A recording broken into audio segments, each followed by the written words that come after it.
అందరికీ నమస్కారం అండి. ఈ రోజున ఈ కార్యక్రమానికి వచ్చిన జర్నలిస్ట్ మిత్రులకి ముఖ్యంగా నా అభినందనలు. 1-2 రోజులు అడ్వాన్స్ నోటీసులోనే మీరందరూ ఇక్కడికి ఈ ప్రెస్ మీట్ కి వచ్చినందుకు వారికి ప్రత్యేకంగా ధన్యవాదాలు తెలుపుకుంటా ఉన్నాను. అదేవిధంగా నెల్లూరు జిల్లా పార్టీ అధ్యక్షులు అజీజ్ గారికి, జనరల్ సెక్రటరీ వెంకటేశ్వర రెడ్డి గారికి వారి అవకాశం నాకు ఇచ్చినందుకు వారికి ధన్యవాదాలు తెలుపుకుంటూ, ఎలక్షన్లో గెలిచాక దాదాపుగా 18 నెలలు మన పరిపాలన అయ్యాక మొట్టమొదటిసారి తెలుగుదేశం పార్టీ నెల్లూరు జిల్లా పార్టీ ఆఫీసులో, జిల్లా పార్టీ ఆఫీసులో నుంచి మొట్టమొదటి ప్రెస్ మీట్ నాది ఇది. ఇప్పటి వరకు ఉదయగిరి నియోజకవర్గంలోనే మనం ప్రెస్ మీట్లు పెట్టుకోవడం జరిగింది. ఒకసారి మన నియోజకవర్గం నుంచి బయటకు వచ్చి జిల్లా పార్టీ ఆఫీస్ నుంచి మనం ఏం చేసాం, 18 నెలల్లో ఏం జరిగింది అనేది ఒకసారి సవివరంగా చెప్పడానికి ఈ ప్రెస్ మీట్ పెట్టడం జరిగింది. ఈ రోజున నన్ను నేను తెలుగుదేశం పార్టీ ప్రోడక్ట్ కింద చూసుకుంటాను. ప్రతిరోజు కూడా ఎలా అనేది చెప్తాను. నేను ఇంజనీరింగ్ కాలేజీలో ఇంజనీరింగ్ చేశానంటే దానికి కారణం అన్నగారు స్వర్గీయ ఎన్టీ రామారావు గారు. వారు ఆ రోజు తీసుకొచ్చిన ఎడ్యుకేషనల్ రిఫార్మ్స్ తోటే నేను ఇంజనీరింగ్ విద్యను చేయడం జరిగింది. తర్వాత మన గౌరవ ముఖ్యమంత్రి, తెలుగుదేశం పార్టీ జాతీయ అధ్యక్షులు శ్రీ నారా చంద్రబాబు నాయుడు గారి ఐటీ రిఫార్మ్స్, వాళ్ళు వేసిన బాట అవ్వచ్చు, దాంట్లో నడిచి విదేశాలకు వెళ్ళి విదేశాల్లో 25 సంవత్సరాలు కష్టపడి 4 రూపాయలు సంపాదించుకున్నాక మాతృభూమికి రావాలి, నేను పుట్టిన గడ్డకు వచ్చి సర్వీస్ చేయాలనే ఉద్దేశంతో ఉదయగిరి నియోజకవర్గానికి వచ్చినప్పుడు కాకర్లా చారిటబుల్ ట్రస్ట్ ద్వారా దాదాపుగా 18 నెలల నుంచి 2 సంవత్సరాల పాటు నేను సర్వీస్ యాక్టివిటీస్ చేసినప్పుడు నన్ను ఆదరించి తెలుగుదేశం పార్టీ జాతీయ అధ్యక్షులు గౌరవ ముఖ్యమంత్రి వర్యులు శ్రీ నారా చంద్రబాబు నాయుడు గారు, యువనేత సోదర సమానులు శ్రీ నారా లోకేష్ బాబు గారు అవకాశం ఇచ్చి ఎమ్మెల్యే టికెట్ ఇచ్చి ఎమ్మెల్యేగా చేసి మీ ముందు నిల్చోబెట్టారు. ఈ 3 కంప్లీట్గా తెలుగుదేశం పార్టీ ఆదరణతోటే, తెలుగుదేశం పార్టీ ఇచ్చిన లైఫ్ తోటే నేను ఈ రోజున మీ ముందు ఉండగలిగాను. అందుకని నేను గర్వంగా తెలుగుదేశం పార్టీ ప్రోడక్ట్ అని చెప్పుకుంటాను ఏ రోజైనా కూడా. నేననే కాదు, ఎంతోమంది ఎన్ఆర్ఐలు విదేశాలకు వెళ్ళున్నారు. వారందరి భావన కూడా అది. ఏ రోజున కూడా మన చంద్రబాబు నాయుడు గారు వేసిన బాటలో ఎప్పుడు కూడా మర్చిపోలేదు. ఈ రోజున చెప్తా ఉంటారు, హైదరాబాద్లో డెవలప్మెంట్ అయితే కొంతమంది మాట్లాడతారు ఆటోమేటిక్గా అయ్యేది. ఆటోమేటిక్గా అవ్వదు. మీరు విదేశాల్లో ఉన్న రాష్ట్రాలను కానీ డెవలప్మెంట్ విధానం అయినా కానీ ఒకసారి మనం అబ్జర్వ్ చేస్తే, ఏ నాయకుడు దూరదృష్టి ఉంటుందో, నాయకుడు దూరదృష్టి ఆలోచన చేసి రిఫార్మ్స్ తీసుకొచ్చిన రాష్ట్రాలే డెవలప్ అయి ఉన్నాయి ఎక్కడైనా కూడా ప్రపంచంలో. మీరు ఒకసారి చూస్తే ఆ రోజున హైదరాబాద్ నగరంలో ఒక బ్లూ ప్రింట్ రెడీ చేశారు. అది ఎవరికి తెలియదు. ఒక బ్లూ ప్రింట్ రెడీ చేసి ఎంతో వెసులుబాటు, మల్టీ స్టోర్ బిల్డింగ్స్ వెసులుబాటు ఇచ్చి జీవోలు క్యాన్సిల్ చేసి ఆ రోజున ఒక ఇన్ఫ్రాస్ట్రక్చర్ రెడీ చేసిన దానివల్ల కంపెనీలన్నీ వచ్చి ప్లగిన్ అయ్యి అక్కడ ఎంతో మంది కంపెనీలు వచ్చి ఈ రోజున హైదరాబాద్ మహానగరంగా మారడం జరిగింది. అదే విధంగా మీరు చూస్తే అమరావతి కూడా అదే పరిస్థితి ఉంటుంది. మీరు రాబోయే రోజుల్లో 30 ఏళ్ల తర్వాత చూసుకుంటే అదే పరిస్థితి. వారు బేస్ ఏర్పాటు చేస్తారు, ఇన్ఫ్రాస్ట్రక్చర్ కానీ ఆ బ్లూ ప్రింట్ కానీ ఏర్పాటు చేసిన తర్వాత ఆటోమేటిక్ గా కంపెనీలు వచ్చే పరిస్థితి ఉంటుంది, బిజినెస్ డెవలప్ అయ్యే పరిస్థితి ఉంటుంది. వారి ఆలోచన విధానం అది. వారి నాయకత్వంలో పనిచేయడం అదృష్టంగా భావిస్తా ఉన్నాను నేను ఈ రోజున. అలాగే లోకేష్ బాబు గారు చూశారు. ఈ రోజు చూస్తే దాదాపుగా 10 లక్షల కోట్లు పైన పెట్టుబడులు తీసుకొచ్చారు. గూగుల్ డేటా సెంటర్ దగ్గర నుంచి మొదలు పెడితే 18 నెలలు అహర్నిశలు బయట తిరగడం కానీ ఇక్కడ తిరగడం కానీ, ప్రతి నిత్యం ఒక జాబ్ క్రియేట్ చేయాలి, యువతకి ఉద్యోగాలు ఇవ్వాలి, మహిళలకి ఉద్యోగాలు ఇవ్వాలి అనే ఉద్దేశంతో ముందుకెళ్లడం జరుగుతూ ఉంది. మీరు చూశారు డిఎస్సిలో ఎంతమందికి ఉద్యోగాలు ఇచ్చారు. అలాగే మన కాన్స్టిట్యున్సీ, మా నియోజకవర్గం నుంచి 119 మందికి డిఎస్సిలో ఉద్యోగాలు రావడం జరిగింది. అలాగే ఈ మధ్య రీసెంట్ గా కానిస్టేబుల్ నియామకం అవ్వచ్చు, మన నియోజకవర్గం నుంచి ఉదయగిరి నియోజకవర్గం దాదాపుగా మేము 500 నుంచి దాదాపుగా 600 ఆఫర్ లెటర్లు కానీ 600 మందికి ఉద్యోగాలు మనం ఇప్పించుకోగలిగాం. ఇక్కడ నుంచి మనం జాబ్ మేళాల ద్వారా కానీ రకరకాల దీనివల్ల.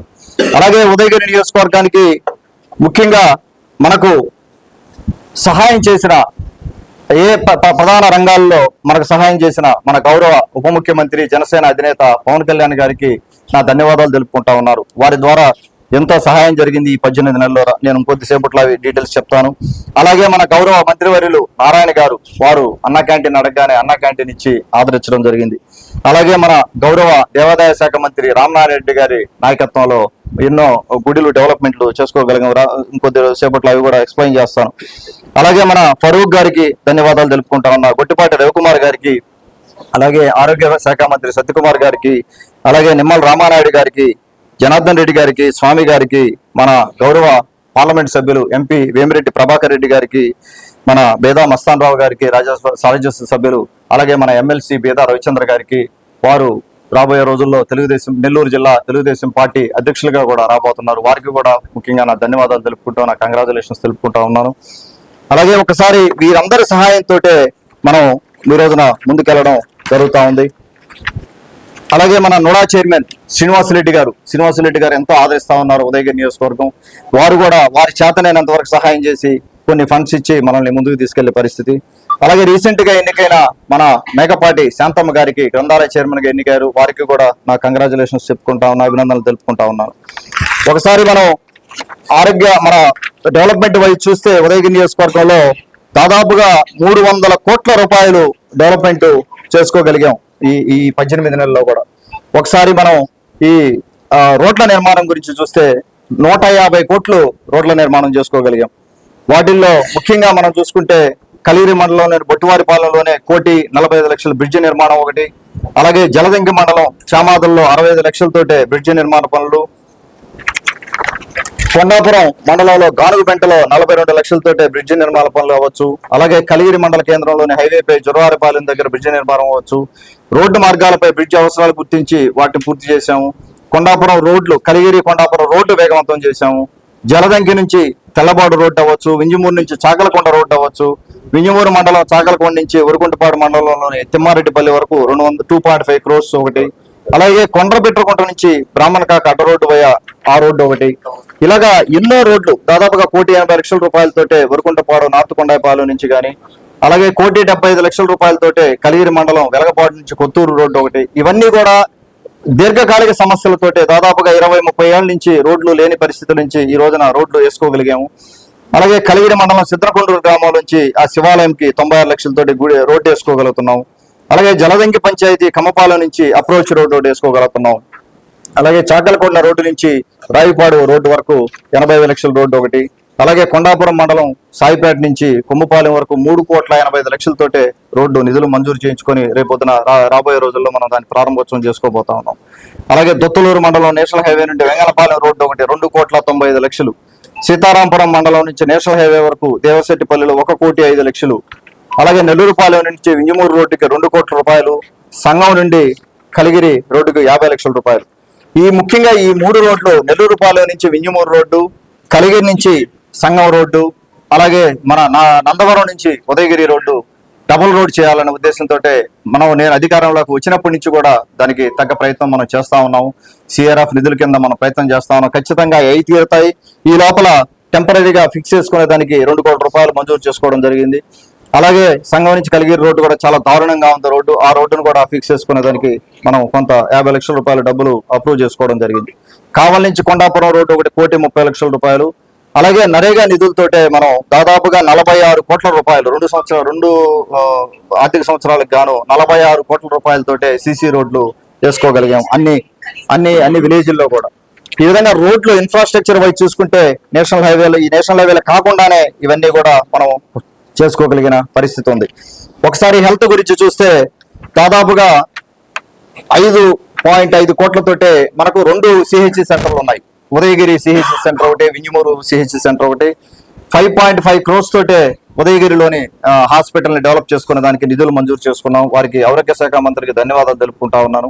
అలాగే వింజమూరులో డయాలసిస్ సెంటర్ ఏర్పాటు చేసుకోవడం జరిగింది. డయాలసిస్ సెంటర్ 30 ఏళ్ల నుంచి మాట్లాడుకుంటా ఉన్నారు, కానీ ఏ రోజున కూడా జరిగిన పరిస్థితి లేదు. మనం రాగానే వితిన్ 6 months డయాలసిస్ సెంటర్ అక్కడ చేసుకోవడం జరిగింది. అలాగే పెదిరెడ్డిపల్లి, జీ కొండారెడ్డిపల్లి పంచాయతీల్లో విలేజ్ హెల్త్ క్లినిక్లకి 36 లక్షల చొప్పున దాదాపు 72 లక్షల రూపాయలతోటి విలేజ్ హెల్త్ క్లినిక్లు ఏర్పాటు చేసుకోవడం జరుగుతూ ఉంది. అలాగే మీరు ఒకసారి మౌలిక వస్తువులు ఈ గ్రామీణ అభివృద్ధి ఇటు చూసుకుంటే వింజమూరులో 101.75 crores తోటే గౌరవ నుడా చైర్మన్ శ్రీనివాస్ రెడ్డి గారి సహాయంతో 1.75 crores తోటే మనం అక్కడ నుడా రోడ్డు డ్రైనేజీ కార్యక్రమాలు చేసుకోవడం జరుగుతూ ఉంది. వింజమూరు పట్టణంలో అన్నా క్యాంటీన్ అవ్వచ్చు. అలాగే నియోజకవర్గ పంచాయతీ భవనాల్లో మనం దాదాపుగా 7 పంచాయతీల్లో 7 పంచాయతీ భవనాలకి మనం నిధులు శాంక్షన్ చేసుకోవడం జరిగింది.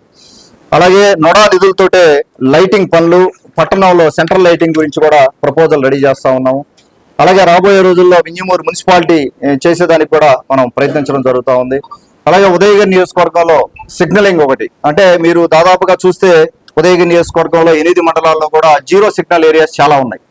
ఈ జీరో సిగ్నల్ ఏరియాస్ కి 21 టవర్స్ కి మనం అప్రూవల్స్ తెచ్చుకున్నాము. అలాగే మొన్న గౌరవ మినిస్టర్ పెమ్మసాని గారిని కలిసి దాదాపుగా 32 టవర్స్ కి మనం ఆయన అడగడం జరిగింది. ఒకవేళ ఆయన బిఎస్ఎన్ఎల్ టవర్స్ మనకి ఇవ్వగలేకపోతే కార్యక్రమాలన్నీ కూడా దాదాపుగా నేను ఇంతకుముందు చెప్పినట్టుగా 300 కోట్ల పైచిలకు డెవలప్మెంట్ చేయడం జరిగింది. ఇది కాకుండా మళ్ళీ ఒక 70 కోట్లతోటి సోమశిల వైండింగ్ ప్రాజెక్ట్ ఒకటి చేస్తా ఉన్నాం. రాబోయే రోజుల్లో వెలుగొండ ప్రాజెక్ట్ కంప్లీట్ చేసుకోవాల్సిన ఉంది. సోమశిల హై కెనాల్ కూడా మనం కంప్లీట్ చేసుకోవాల్సిన అవసరం ఉంది. బాబు గారు ప్రత్యేకంగా దృష్టి పెట్టున్నారు దాని మీద. బాబు గారి సహకారంతో, మన ముఖ్యమంత్రి గారి సహకారంతో అవన్నీ కూడా మనం ముందుకు తీసుకెళ్లే పరిస్థితి ఉంది. ఒకసారి పార్టీ పరంగా చూస్తే, నేను వచ్చిన తర్వాత చూస్తే అక్కడ తెలుగుదేశం పార్టీ గ్రామ స్థాయి నుంచి కూడా మాది 143 పంచాయతీలు ఉన్నాయి. దాదాపుగా 460 విలేజెస్ ఉన్నాయి. 110 కిలోమీటర్ల స్పాన్ తోటే ఉదయగిరి నియోజకవర్గం ఉంటుంది. ఒక దగ్గర నుంచి ఒక దగ్గరికి పోవాలన్నా కూడా ఎక్కువ టైం తీసుకునే పరిస్థితి. అయినా కూడా ఎక్కడ కూడా మా నాయకులు కానీ, మేము కానీ, అన్న విజయరామన్న కానీ, లేకపోతే మన చెంచుల్ బాబు, మాజీ జడ్పీ చైర్మన్ చెంచుల్ బాబు గారు కానీ, మన వేణుగోపాల్ రెడ్డి గారు కానీ, మన మాజీ శేఖరన్న కానీ, లేకపోతే శాంతమ్మ గారు కానీ, మాజీ ఎమ్మెల్యేలు కానీ, అందరూ కూడా నాయకులు అందరం కూడా ప్రత్యేకంగా తిరుగుతూ ఎక్కడ అవకాశం దొరికితే అక్కడ ప్రజలను పలకరిస్తా, వాళ్ళకి ఏ అవసరాలు చూసుకొని, అలాగే మన కన్వీనర్లు, ఇక్కడ ఉన్న వేదిక మీద ఉన్న కన్వీనర్లు కానీ అందరూ ఉన్నారు. దాదాపుగా ఉదయగిరి నియోజకవర్గ 8 మండలాల కొత్త కన్వీనర్లు ఉన్నారు, పాత ఎక్స్ కన్వీనర్లు ఉన్నారు. అలాగే సోమశిల ప్రాజెక్టు నీటి సంఘం చైర్మన్ కూడా ఇక్కడే ఉన్నారు. వారందరి సహకారంతో మనం ఈ కార్యక్రమాలన్నీ చేసుకుని ముందుకెళ్తా ఉన్నాం.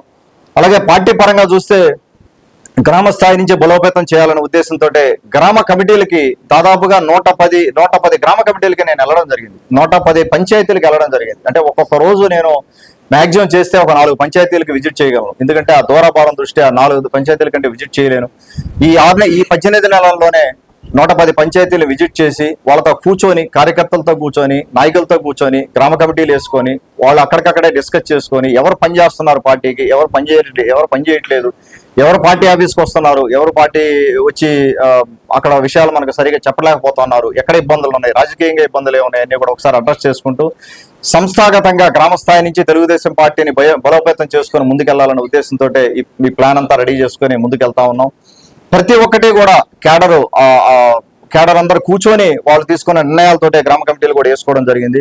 ఒకసారి చూస్తే మొన్న సభ్యత్వాలు 97,000 సభ్యత్వాలు చేసుకోవడం జరిగింది. తెలుగుదేశం పార్టీ 97,000 సభ్యత్వాలతోటే 175 నియోజకవర్గాల్లో 12 ప్లేస్లో ఉంది ఉదయగిరి నియోజకవర్గం. ఒక రకంగా చూస్తే తెలుగుదేశం పార్టీ ఎక్కువ సార్లు గెలవలేదు ఉదయగిరి నియోజకవర్గంలో. అయినా కూడా కేడర్ బేస్ ఉన్న పార్టీ మంది తెలుగుదేశం పార్టీ మాది. దానికి బలోపేతం చేసుకోవాల్సిన అవసరం ఉంది. మిడిల్ లెవెల్ నాయకులు కానీ, లేకపోతే పంచాయతీ లెవెల్ నాయకులు కానీ, మండల లెవెల్ నాయకులు కానీ అందరినీ కూడా బలోపేతం చేసుకుంటూ మనం ముందుకెళ్లాల్సిన పరిస్థితి ఉంది. కాబట్టి అన్న సహకారంతో ఇక్కడ కూర్చున్న విజయరామన్న కానీ వీళ్ళందరి సహకారంతో అన్న కూడా చాలా కమిటీలకు రావడం జరిగింది. చెంచుల్ బాబు అన్న కానీ, లేకపోతే మన ఎల్సీ రమణారెడ్డి గారు కానీ, సీనియర్ నాయకులు అందరూ కూడా ఎవరు అవకాశం దొరికితే వాళ్ళు కూడా నాతో పాటు రావడం జరిగింది. వారి సహకారంతో మనం కమిటీలన్నీ కూడా చాలా వరకు కంప్లీట్ చేసుకున్నాం. ఇంకా కొన్ని వేయాల్సి ఉంది. 97,000 సభ్యత్వంతో 12 ప్లేస్లో ఉండి మీరు చూసుంటారు. 175 నియోజకవర్గాల్లో తెలుగుదేశం పార్టీ బలంగా ఉన్న నియోజకవర్గాలు ఇంకా ఎన్నో ఉన్నాయి. అయినా కూడా మనం ఆ రకంగా 12 ప్లేస్లోకి వెళ్ళడం జరిగింది మన మెంబర్షిప్ల విషయంలో. అలాగే ప్రతి సామాజిక వర్గానికి ఓసీ, బీసీ, ఎస్టీ కాలనీల్లో అన్నిట్లో కూడా సామాజిక వర్గాలకి ప్రాధాన్యత ఇస్తూ ఆ ప్రాధాన్యత ప్రకారం కమిటీలు వేసుకుంటా కూడా అందరికీ ప్రాధాన్యత ఉండాలి. దామాషం ప్రకారం ప్రతి కాలనీలో కూడా, ప్రతి ఎస్టీ కాలనీ కానీ, ఎస్సీ కాలనీ కానీ, లేకపోతే మైనారిటీ సోదరులా కానీ ప్రతి చోట కూడా నాయకులను తయారు చేసుకోవాలి తెలుగుదేశం పార్టీలో నుంచి అని చెప్పి ప్రతి ఒక్కరిని ఎంకరేజ్ చేసి మహిళలకి ప్రాధాన్యం ఇవ్వాలని చెప్పి మహిళలకి ప్రాధాన్యం ఇచ్చి మహిళలను కూడా అందులో పెట్టుకొని, అలాగే మన ఎలక్షన్ ఏజెంట్లుగా ఎవరైతే కూర్చుంటారో వాళ్ళందరూ కూడా అప్రిషియేట్ చేసే కార్యక్రమం పెట్టుకొని, ఎందుకంటే వారు ఆ రోజున ఇలా కూర్చొని ఎలక్షన్ చేయకపోతే ఈ రోజున మేము ఇక్కడ కూర్చొని ఉండే పరిస్థితి లేదు. వారిని కూడా అప్రిషియేట్ చేసుకుని ముందుకు వెళ్తా ఉన్నాం మనం. వీలైన సమస్యలు అక్కడే గ్రామ కమిటీలకు వెళ్ళినప్పుడు ఆ పంచాయతీ సమస్యలని రాసుకోవడం. ఈ రోజున నాకు దాదాపుగా 143 పంచాయతీల్లో స్పష్టమైన అవగాహన ఉంది. ఏ పంచాయతీకి ఏ అవసరం ఉంది, నేను ఒక్కసారి నా బుక్ ఓపెన్ చేసుకొని చెప్పగలను. ఏ పంచాయతీలో ఏ అవసరం ఉంది, ఎంత డబ్బు దేనికి కావాలి, ఎంత డబ్బులు మనం తెచ్చుకోవాలన్న ఉద్దేశం నా దగ్గర క్లియర్ గా డేటా ఉంది. ఆ డేటా తోటే మనం ముందుకు పోతా ఉన్నాం. అలాగే మరొక గొప్ప కార్యక్రమం గౌరవ ముఖ్యమంత్రి గారు శ్రీ నారా చంద్రబాబు నాయుడు గారి ఆదరణతోటే, ఆయన దయతోటే సిఆర్ఎంఎఫ్ ఫండ్స్ మీకు తెలిసే ఉంటది. దాదాపుగా 18 నెలల్లో 7 కోట్ల రూపాయలు సిఆర్ఎంఎఫ్ నిధులు ఇవ్వడం జరిగింది. 7 కోట్ల రూపాయలు 568 కుటుంబాలకి 7 కోట్ల రూపాయలు మనం నిధులు ఇచ్చుకోవడం జరిగింది ఈ 18 నెలల్లో కూడా. ఆ రకంగా మనం తెలుగుదేశం పార్టీని కూడా బలోపేతం చేసుకొని వెళ్ళే పరిస్థితి ఉంది. అలాగే గ్రామ మండల కమిటీలు వేసుకున్నాం. ఏ రోజున కూడా సిఆర్ఎంఎఫ్ ఫండ్ ఇచ్చేటప్పుడు కూడా ఏ రోజున కూడా ఎవరు మీరు ఏందనే పరిస్థితి లేదు. ఎవరికి సహాయం కావాలంటే వారికి మనం ఇచ్చే పరిస్థితి ఉంది. ఒకసారి మీరు 18 నెలలు చూస్తే ఎక్కడా కూడా కక్షపూరిత రాజకీయాలు చేయలేదు. బాబు గారు మాకు అది నేర్పించలేదు. బాబు గారు కానీ అన్నగారు కానీ వారు నేర్పించింది ఒక ప్రాపర్ డిసిప్లిన్. ఆ డిసిప్లిన్ తోటే ముందుకెళ్తున్నాం కానీ ఎక్కడ కూడా కక్షపూరిత రాజకీయాలు చేయలేదు. ఏ పోలీసు డిపార్ట్మెంట్ లో కూడా ఎక్కువ కేసులు పెట్టద్దు. ఎందుకంటే కేసులు ఎక్కువయ్యే కొద్దీ గ్రామాల్లో సుస్థిరత ఉండదు, గ్రామాల్లో గొడవలు పెరుగుతాయే కానీ తగ్గవు. అవసరం లేదు కేసులు. మీరు వీలైనంత వరకు పెద్దవాళ్ళు ఉంటారు, వీలైనంత వరకు నెగోషియేషన్ పవర్ ఉంటుంది. నెగోషియేషన్ పవర్ ఉన్నప్పుడు వీలైనంత వరకు సర్దుబాటు చేసి చేయండి, తప్పని పరిస్థితుల్లోనే కేసులు పెట్టండి అని పోలీసు వారికి కూడా నేను చెప్పడం జరిగింది చాలా